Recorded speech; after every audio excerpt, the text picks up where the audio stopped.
മിശിഹായിൽ പ്രിയമുള്ളവരെ, ഇന്ന് മെയ് 31 വണക്കമാസത്തിൻ്റെ കാലം കൂടുന്ന ദിവസമാണ് അല്ലേ? ഒരു മാസക്കാലം നമ്മൾ വണക്കമാസത്തിൻ്റെ പ്രാർത്ഥനകളൊക്കെ ചൊല്ലി 31 വണക്കമാസ കാലം കൂടുന്ന ദിവസമാണ്. എല്ലാവർക്കും അതിൻ്റെ എല്ലാവിധ ആശംസകളും ഭാവുകങ്ങളും നേരുകയാണ്. ഇന്ന് സഭ മറ്റൊരു തിരുനാൾ ആഘോഷിക്കുന്നുണ്ട്. മെയ് 31 മാതാവിൻ്റെ സന്ദർശന തിരുനാൾ. 1945 ഈ വണക്കമാസം ഈ മെയ് മാസം കൊണ്ടാടുവാനായി 12ാം പിയൂസ് മാർപ്പാപ്പ പ്രഖ്യാപിക്കുന്നത്. പിന്നീട് 31 സന്ദർശന തിരുനാളായി പ്രഖ്യാപിക്കുകയും ചെയ്തു. പ്രിയമുള്ളവർ, എന്താണ് ഈ സന്ദർശന തിരുനാൾ?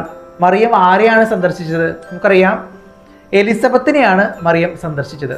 അപ്പോൾ മംഗളവാർത്ത ലഭിച്ചതിന് ശേഷം മറിയം യൂദയായിലെ മലമ്പ്രദേശത്തുള്ള ഒരു പട്ടണത്തിലേക്ക് തിടുക്കത്തിൽ യാത്ര പുറപ്പെട്ടു. പോയത് എന്തിനാണ്? ശുശ്രൂഷിക്കുവാൻ, സേവനം ചെയ്യുവാൻ. ആരെ? തൻ്റെ ഇളയമ്മയായിട്ടുള്ള നമ്മുടെ എലിസബത്തിന്. എലിസബത്ത് അപ്പോൾ ഗർഭിണിയാണ്. അപ്പം അങ്ങനെ പോയി 3 മാസം അവിടെ ശുശ്രൂഷ ചെയ്ത് നമുക്കറിയാം. പ്രിയമുള്ളവരെ, എനിക്ക് ഒരൊറ്റ കാര്യമാണ്, ഒരു കുഞ്ഞു സന്ദേശമാണ് നൽകാനുള്ളത്. ഞാൻ ആദ്യം പറഞ്ഞതുപോലെ മറിയം തിടുക്കത്തിൽ യാത്ര പുറപ്പെട്ടു. എങ്ങോട്ട്? മലമ്പ്രദേശത്തേക്ക്. മല കയറാനാണ് പോയിട്ടുള്ളത്.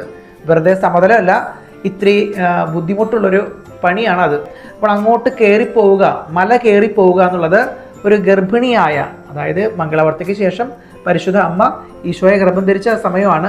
എന്നിട്ടാണ് പോയിട്ടുള്ളത്. നമുക്കറിയാം, ഗർഭിണികളൊക്കെ ഇപ്പോഴത്തെ കാലഘട്ടത്തിൽ പറയും, മോളെ അങ്ങോട്ട് തിരിയരുത്, ഇങ്ങോട്ട് തിരിയരുത്, സൂക്ഷിച്ച് നടക്കണം എന്നൊക്കെ പറയുന്നത് പോലെയുള്ള ഒരു സമയത്ത് പരിശുദ്ധ അമ്മ അങ്ങനെയല്ല ചെയ്തത്. തിടുക്കത്തിൽ യാത്ര പുറപ്പെട്ടു, മല കയറി അങ്ങോട്ട് പോവാണ്. മേരി ഇൻ ഹെയ്സ്റ്റ് എന്നാണ് ഇതിനെ പറയുന്നത്. തിടുക്കത്തിലുള്ള മറിയം, അഥവാ തിടുക്കത്തിൽ സഞ്ചരിക്കുന്ന മറിയം.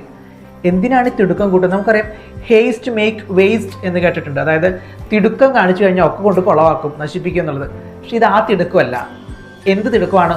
ഒരു ഉണർവ്, ഉന്മേഷം, പെട്ടെന്ന് അവിടെ എത്തണം എന്നുള്ള ആഗ്രഹം, ഒരാളെ പോയി സഹായിക്കണം എന്നുള്ള ഒരു ത്വര, അതൊക്കെയാണ് ഈ ഒരു തിടുക്കം സൂചിപ്പിക്കുന്നത്. അപ്പോൾ ഈ ഒരു തിരുനാളിൽ നമുക്കൊരു കാര്യം ചെയ്യാം. ഒരു തിടുക്കം. എന്തിനുള്ള തിടുക്കം? ഒരു ഉന്മേഷത്തോടു കൂടെ സേവനം ചെയ്യുവാൻ, മറ്റുള്ളവർക്ക് എന്തെങ്കിലുമൊക്കെ ഒരു നന്മ ചെയ്തു കൊടുക്കുവാൻ ആ ഒരു തിടുക്കം നമുക്കുണ്ടാവണം. അല്ലെങ്കിൽ ഇങ്ങനെ ചതഞ്ഞേന്നിരിക്കാതെ അങ്ങനെ ഇരിക്കരുത്, ജീർണിച്ചു പോയൊരവസ്ഥ. അതല്ല വേണ്ടത്. എപ്പോഴും ലൈവായിട്ടിരിക്കണം. പരിശുദ്ധാത്മാവ് നൽകുന്നൊരു കൃപയുണ്ട്. ഇതുപോലെ ആനന്ദം അഥവാ ഉന്മേഷം, ഇതൊക്കെ പരിശുദ്ധാത്മാവിൻ്റെ കൃപയാണ്. പ്രവർത്തക പ്രസാദപരം, ഇതൊക്കെ നൽകി അനുഗ്രഹിക്കുന്ന പരിശുദ്ധാത്മാവാണ്. പരിശുദ്ധാത്മാവിനോട് ചോദിച്ചാൽ നമുക്ക് ഈ ഒരു ഉണർവും ഉന്മേഷവും ഒക്കെ നമുക്ക് പ്രത്യേകം ലഭിക്കട്ടെ എന്ന് പ്രത്യേകം ആശംസിക്കുകയാണ്. ഈ പരിശുദ്ധ അമ്മ അങ്ങോട്ട് പോകുമ്പോൾ ഞാൻ നേരത്തെ പറഞ്ഞു, ഗർഭിണിയാണ്. പക്ഷെ എന്നിട്ടും ശാരീരിക ക്ലേശങ്ങളോ ബുദ്ധിമുട്ടോ ഒന്നും വകവയ്ക്കാതെ ഒരാൾക്ക് സേവനം ചെയ്യുവാൻ, ശുശ്രൂഷ ചെയ്യുവാൻ പരിശുദ്ധ അമ്മ അങ്ങോട്ട് പോയി. ഈ ഒരു ഹേസ്റ്റ്നെസ്, ഈ ഒരു തിടുക്കം നമ്മുടെ ശരീരത്തിനും മനസ്സിനും ആത്മാവിനും ഉണ്ടാകട്ടെ. ആരും ജീർണിച്ചു പോകരുത്, ചത്ത അവസ്ഥയിലേക്ക് പോകരുത്. ജീവനുള്ള, വളരെ തേജസ്സുള്ള, ഓജസ്സുള്ള നല്ല ക്രിസ്ത്യാനികളായിട്ട് നമുക്ക് ജീവിക്കാം. പരിശുദ്ധ അമ്മയോട് നമുക്ക് പ്രാർത്ഥിക്കാം. പരിശുദ്ധ അമ്മേ, ഞങ്ങൾക്ക് വേണ്ടി ഈ ഒരു ഉന്മേഷം, ഈ ഒരു തിടുക്കം, ഈ ഒരു പ്രവർത്തനക്ഷമത, അതൊക്കെ ഞങ്ങൾക്ക് അമ്മ മാധ്യസ്ഥം വഴിയായി വാങ്ങിത്തരണമേ. ആമേൻ. ഏവർക്കും ഒരിക്കൽ കൂടി തിരുനാളിൻ്റെ മംഗളങ്ങൾ നേരുന്നു. നന്ദി.